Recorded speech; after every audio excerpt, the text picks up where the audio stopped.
Hey guys, Scott here, Pine Barren Craftsman. I got a film crew today. I wanted to just do a quick, run through about my plow here on my 2004 Chevy Silverado. You guys saw this video when I put the cabinets in, and I also did the undercoating on it, and a couple of other odds and ends talking about different things on the truck. And I want to go over this because I figure maybe it'll help somebody. So this is a Minute Mount 2 Fisher V plow, Easy V. So put the light on it. What you can see here is that the aftermarket bumper on the truck, okay, this is a bull bumper, is not a factory distance off the front of the truck. The factory bumper is a lot tighter. So the concern when I started to look for a plow for this truck was, will the Chevy 2004 bracket mount to the factory truck with this aftermarket bumper? And the answer is yes and no.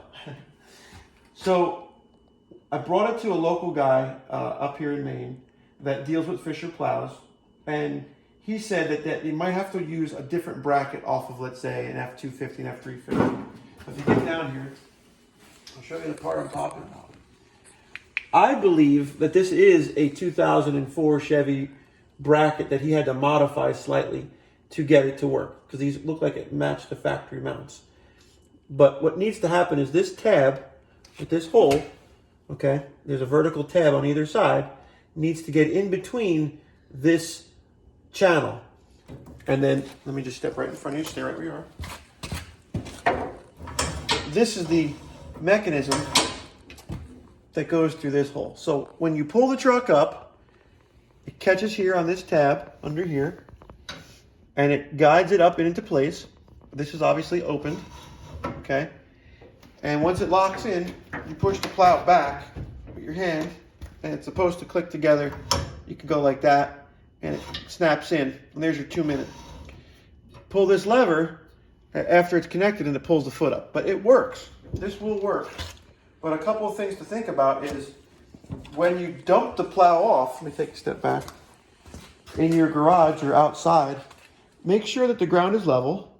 Make sure that the plow is not V'd all the way in where these actuators here are all the way in, or extended. I have it in kind of like a standard, halfway position. And this actuator is down all the way. See, I had some problems where I'll put the plow down, and as soon as it contacts the ground, I stop. And this was giving me some problems because it was still actuated up about, on this type of an angle. So it still had tension on the chain. This has got a lot less. So what I do is I have someone pull the truck in, line them up. As soon as they contact the channel, and I know that we're all lined up, I pull the lever, because then it's riding on the tab, and I push back on this, click, click, and the whole thing with the cantilever action of that bracket, I could actually push this back and it snaps it right in. So it does take about a minute and a half. The first time it took me about 20 minutes to a half an hour running around with a jack and trying to fuss around with it because I didn't know what I was doing. Takes a little bit of practice for your application. It will work on the aftermarket bumpers so long as you understand that there might be some modifications to the mounting holes, or you could use a bracket from another truck possibly, because this doesn't change. I don't think this changes. The distance between this and this and this is all the same. It really matters on what the bracket's doing there. So it will work.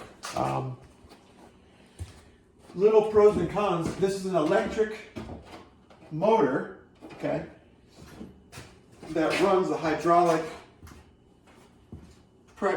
fluid. This is one hookup, if you want to come a little closer. This is one hookup that goes here for the electric motor. And these are the other two. During the summer, when the truck is not being used, I just latch these two together. It doesn't hurt nothing. One of these hooks up here, and one of them hooks up to that. So that's basically 3 electrical connections. You can't really mess it up unless you failed, elementary blocks and shapes. You can probably pretty much figure it out. Some guys jamming them in the wrong hole. You got to pay attention. If it was me, and I did this again, I would buy a hydraulic pump that runs off the engine. I would not run an electric unit, just because I feel like they're a little bit more foolproof to have a hydraulic pump running off the engine accessories. And then I would just have lines out here instead of having this big electric deal with the relays and all. Maybe the relays would be under the hood. I gotta look into what the differences are about them. But also, it's not a very tall plow. This is just for my driveway and one building I have in town.